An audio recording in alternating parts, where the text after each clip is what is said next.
everyone, and welcome to SB native Pete Dal Dello. I'm your host, Pete Dal Dello, and as always, I'm with my lovely co-star, Jatsibe Sandoval. And you know, Jatsibe, I think our viewers are probably wondering why. They're probably surprised that we're not filming in Studio B. Well, I'm not surprised. You told me so much about Pilgrim Terrace. That's right, and that's where we are right now at Pilgrim Terrace, which is right off of Modoc Road. And JP, if you could pan over, they could see it's right across the street from La Cumbre Middle School. I think many people associate Pilgrim Terrace with low-income housing for seniors, but we're going to show you that there's so much more going on here. That's right, and John Jeffries, who has done so much to help build this place, is expecting us. Well, let's go. Let's go.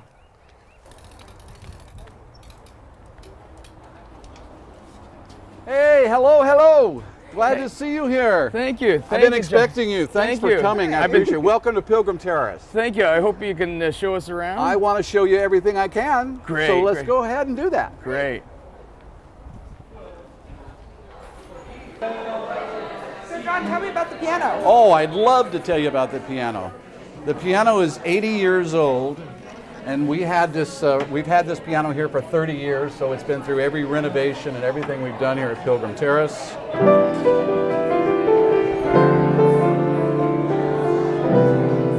And we keep it tuned at 440 all the time. So we have a lot of musicians that come in and play for the residents, and it makes them feel wonderful. It's free entertainment, and it adds to the ambience, makes it feel more like home. Oh, that's great. That's great. And I love the curtains, these red curtains you have here. It's beautiful. There's a story for everything. Really? Really? The curtains are from the Pantages Theater in Hollywood. Wow. And I had a dear friend that worked there as a stagehand, and he got those donated. They even cut them down to size, especially for us. Wow. So And it makes it homey, and it makes it nice for the residents. This is their home. We want it to feel that way. So there's a little bit of Hollywood every day here. Every day, yeah. That's great. Let me show you some more. Okay, great.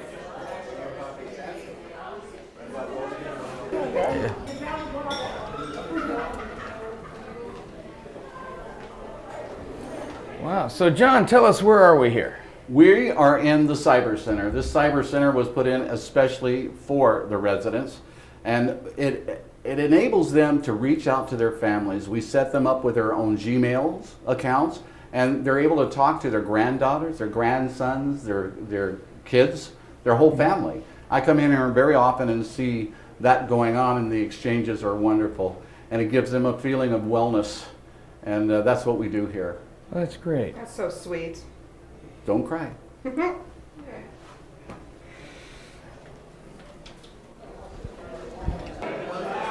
All right, hey, now this is a serving platform. All those juices are made daily from fresh fruits and vegetables. The water is filtered, so they get fine water to drink. This is a soup of the day. Every day they get a fresh soup made from scratch. I see. Of course, you got croutons, got to have croutons. What are they for? Oh, bam! Oh, wow. You got a salad bar. The salad bar. And the salad bar is everything from our gardens that we grow right here. So we're talking about table, or garden to the table, garden to the table. So everything they eat is alive, nutritious, and it's fresh, very fresh. And that is all comes out of our kitchen. This is our serving window. So they come here, they get their entree right here, and they're served their entree, and then they help themselves to the rest, right? Oh, wow. That's all done by our chef, Pete Clemens. And one of the things that we're really proud of is that we spent over $80,000 to put this kitchen in so they could have a fresh meal every day. It's not enough to feed our mothers and fathers in a plastic container. What we need to do is make it feel like it's their home. And the only way we can do that is family-style meals, and that's what they get. They get it on a plate. They break bread together. It feels like home again. You could sense a family here. It's a sense of family, Pete. It's a miracle. I see a miracle every day. They are so happy and content, and we have a sense of community now. That's all attributed to the food. You know, the food's way to the heart, the stomach, right? Yeah. Well, here's the stomach man in here. Oh, wow. I can't wait to see the kitchen.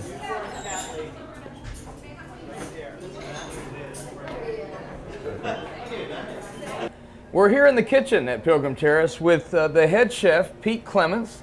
Pete, thank you for letting us come into your kitchen. And tell me, what brought you to Pilgrim Terrace? The ship, the big ship. Really? The Pilgrim ship. No, teasing. It was Thanksgiving, you know. Well, I thought maybe you came on the Mayflower with I couldn't John get it out Jeffries. because I ditched school so much I can't even remember history. No, John had got a hold of me 4-ish years ago through the Julia Childs Foundation to figure out how to do a nutrition program here. And I came and met with them, I don't know, a dozen times, probably over a year. Then did a couple events for them, pre-transformation, long before this was done. The remodel in the kitchen. And we just kind of stayed in contact, and then he asked more of me, like how to build a kitchen out, how to do schedules, how to do menus, how to put the whole thing together. I finished all that, and there was, I didn't hear from them for a while because they were in the middle of waiting to get funding and do the remodel for the whole Pilgrim Terrace. Actually. And then in December of 2015, he reached out, said, "Hey, we got this done. Come take a look. Are you interested?" I said, "Sure." So I came over, and I honestly was pretty blown away at the fact that they did everything that his vision was for years. He had a vision for well over 10 years. I see. And they did it. So we made a contract and made an agreement on services and what would get done here.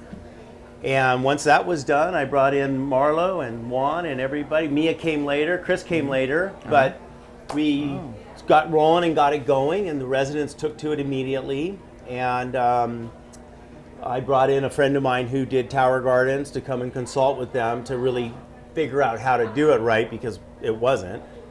And that blossomed, and we started off with this upper one, which you can see outside.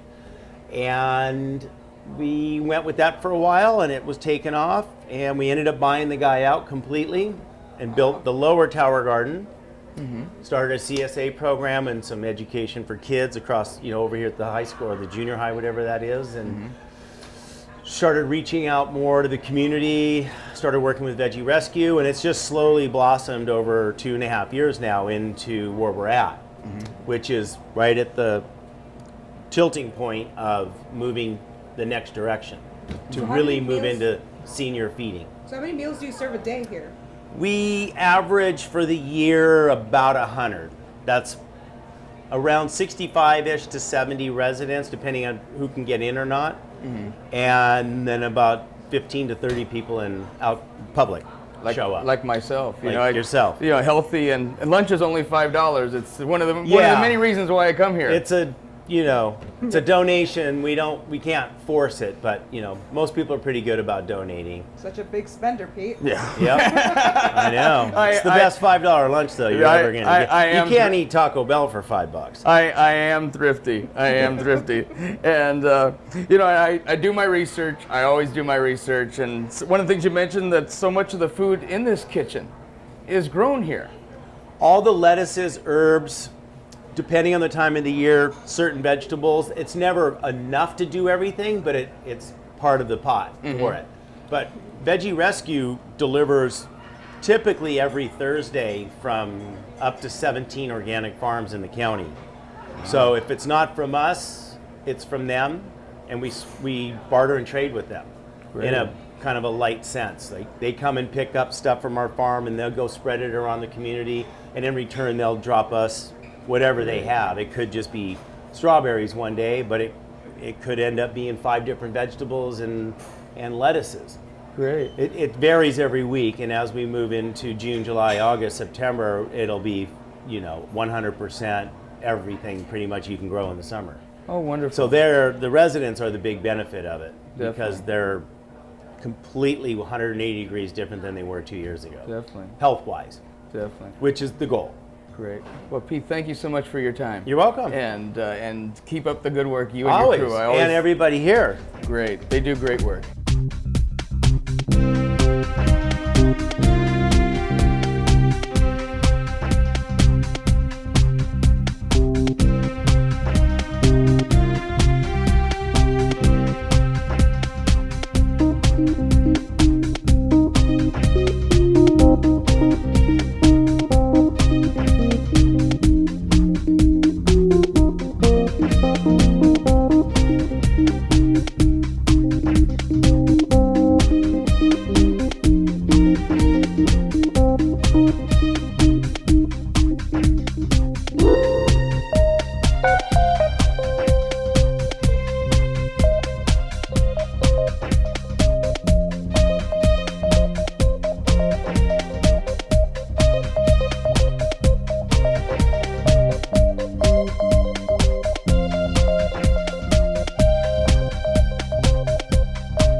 Come on out, guys. Oh, okay. This is where it all started. It all started right here with 3 towers. I bought 3 towers with my own money because I knew it was a crapshoot whether or not it was going to work or not. And basically, this is what we have in the upper garden. This upper garden is primarily for the kitchen. Mm-hmm. So Pete has his own produce and fresh herbs. We grow herbs and all sorts of produce in here. A lot of people have a misunderstanding of what we can grow on the tower. We can grow tomatoes, we can grow squash, we can grow lettuce, we can grow celery. So there's a lot of crops that aren't normally known for the towers are known for, but we grow them here because of Jacob and his scientific mind, okay? So basically what happens in this garden, all right, is that all of you, what you see here is going right to that salad bar into the kitchen that you saw, Pete. Oh yeah. You know, so the salad bar is freshly stocked every day. We make friends with other nonprofits, mm-hmm. and those friends are listed here. Oh, I see. They're our partners, and basically we do trade-offs with Tutti Frutti Farms, with Veggie Rescue. What they can't grow, we grow. Yeah. And we give it to them, and they give us what we can't grow, like root plants, carrots, and potatoes, and things that grow under the earth. And that's what we get from them, and they're more than happy to get from us. So this is about nonprofits helping other nonprofits to help my residents. It all just goes in a circle. It goes right back to them, and it's a real collaborative effort. It sounds like. You know, it's divine. Okay, I can't even say it's not even me. There's something really big at work here, and we need to do more of it. We need you know, we've done all of this on our own. We need help now. We need donations. We need sponsors. We need people in the community and leaders to get involved because we can do better than what we're doing right now. Wow. It's really great. It's like neighbors helping neighbors almost. Yeah, exactly. Yeah. Beautiful. Exactly. So we're bringing the food to them instead of having them come to get the food. Wow. That's really interesting.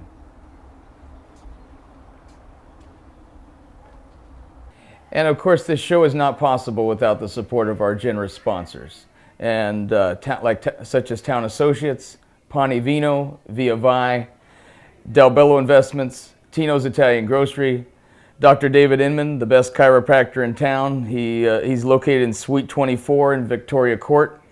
Realtor Patrice Serrani, who is with Berkshire Hathaway on Coast Village Road. Sheer Delights Lingerie and Accessories at 422 North Melpas Street, Suite 2, where sensuality begins, the International Chiari Association, and Railroad Square. Thank you so much for your support. We're in the lounge here at Pilgrim Terrace, and John, why is it named Pilgrim Terrace? You're not old enough to have come over on the Mayflower. No, I'm not old enough. I might look old enough, right? Don't say anything. But my grandfather and grandmother did come over on the boat, so I'm only 2 generations removed from Ireland and Scotland. But Pilgrim Terrace was actually a invention or a brainstorm by the residents themselves back in 1981 when they built the place. So they formed their own nonprofit and they named it themselves, Pilgrim Terrace. Oh, wow. And what brought you here to Pilgrim Terrace? Well, what brought me to Pilgrim Terrace was an article in the Independent. And my wife and I were fortunate enough to be local heroes of 2000 or 2001. And the residents were very unhappy here. They contacted me by phone. I don't know how they got my number. I was working for the second largest firm in Los Angeles, and I had over 12,000 units that I was responsible for. And it kind of appealed to, well, it tugged my heartstrings because they were so mad and so upset. And they had been mistreated and lied to. So I drove through the property, saw the property in disarray, and saw why they had every reason in the world to be unhappy and fire 7 management companies before me. And that's what brought me here. I had to come. And how many people live here? We have 92 souls, and I call them souls because I'm responsible for them. I don't have a mother and father, and my mother and father passed away, so I have about 84 mothers, and then you make it a difference with the fathers. So I have a lot of fathers and mothers, and you know, and it is a sense of home that we've created here. And then certainly, like you mentioned, a sense of family, and I know that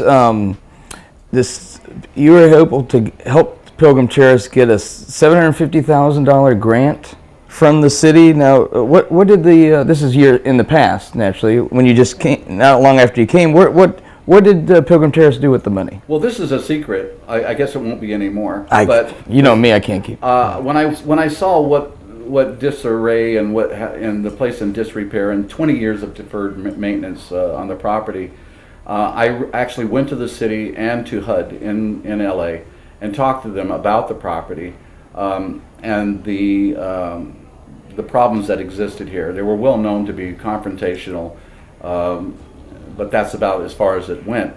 So I went to the city and said, listen, I have to fix the physical barriers that exist here before I can work on making it a viable and vibrant community, because there were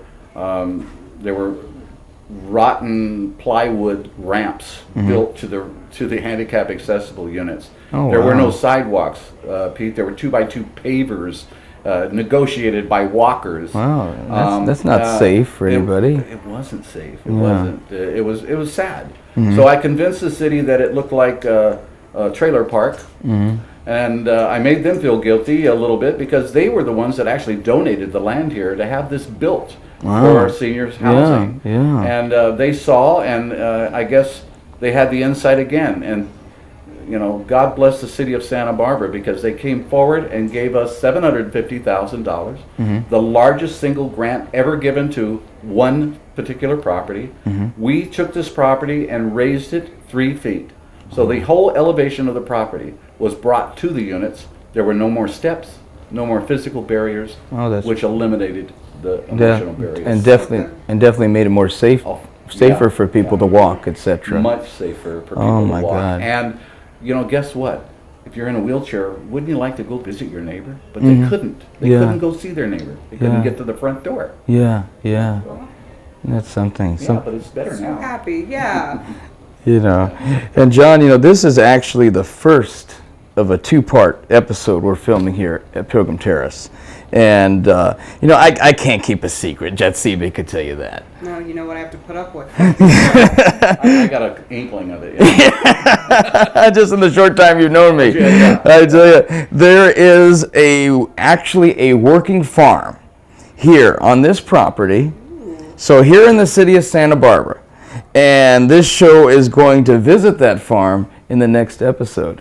That's part of a whole plan, Pete. We have an urban farm, And we need to go to urban farms in this country, but the urban farm actually creates some sustainable income to help pay for the meals that my seniors get every day. And just a word about how important it is for seniors to have one nutritional meal. This place was very unhappy, confrontational. The residents were in disarray as much as the property. They were befuddled, they were unhappy, they were argumentative, confrontational. But since we started the meal program 2 years ago, and we started it because of the towers, I have seen a tremendous difference. We have 34% less calls to service. Wow. The EMTs come around looking for people, they're out of work. And that's the way we want it, because we spend over $51 billion a year on unnecessary travel to the hospital for senior citizens. That's Medicare, $51 billion. We can save that money if we all had tower gardens and urban farms to feed the people who live here. Wow. And that's why we started all of this 2 years ago. And we started this on our own money. We didn't ask for any help from anyone. We've gotten very little help from a community, and we haven't asked for it in their defense. But now we are asking for people to get involved. This is no longer a mission. It's no longer my mission. I have people like Pete that you met today. You're going, and what a surprise that you're gonna. That's right. You guys are gonna visit Jacob, because Jacob's got a heart bigger than my chest. I mean, Jacob's amazing. And I have people now that inspire me. I don't have to inspire anyone anymore. I see. Now we need to inspire the community, Pete. We need people to understand the dire problem that we're facing with nutrition. 53% of Latinos under the age of 15 are now pre-diabetic, or they're obese. What are we doing in Santa Barbara? Santa Barbara is 47th out of 58 states in food distribution. Wow. We shouldn't have what they call food deserts. We shouldn't have those here. We're an affluent community. We need to concentrate more on getting food to our mothers, fathers, the widows and orphans. That's what our responsibilities are. So now we're reaching out to the community, to banks, to politicians, whoever involved in this community, and whoever is involved with growing things. We need all of these technologies brought together, not just towers. We need to grow. We need to grow together. We all need to become farmers. And the reason for that is we don't have any farmers left. The average farmer in this country is my age. Wow. What, 39? 65, wow. Unfortunately. 65 is the average age. They're seniors. We don't have any young farmers anymore. That's why it's so important to help us, to help the community, and to get and make this a movement instead of a mission, because I see what's happening. And if our children learn to grow, we teach them to nature, we teach them about nature, we teach them, then they learn to what? Nurture, because they're nurturing the plants. And when children nurture, it appeals to our better nature. Yes. And that's what it's about. And that's our savior. And that's what's going to help us, are the children. And their responsibility is like yours and mine right now. Our responsibility is to take care of the widows and orphans. Yes. And the widows and orphans of this country, the seniors, are an asset that we're throwing away that other countries do not. You go to other countries, grandmother, grandfather living with the family. You go to other countries, you have viable senior citizens that are consultants in major businesses in Japan. They don't throw their moms and dads away. But we do in this country. We need to stop it. Yeah, it's really unfortunate that this country needs to definitely respect their elders more. That's for sure. They do. That's for sure. They do. And John, thank you so much for the time today. And I'm looking forward to coming back and visiting the farm. And thank you everyone for joining us. And you're bringing Jatsiba with you. If she can, if show. She is the show. I got to check with her agent, but So I really want Jacob. She just came back from Hollywood, So well, Jacob looks like he walked out of Hollywood. Yeah, I tell you, it's gonna be fun. It's gonna be fun. Thank you everyone for joining us, and Goodbye and goodbye, Irene.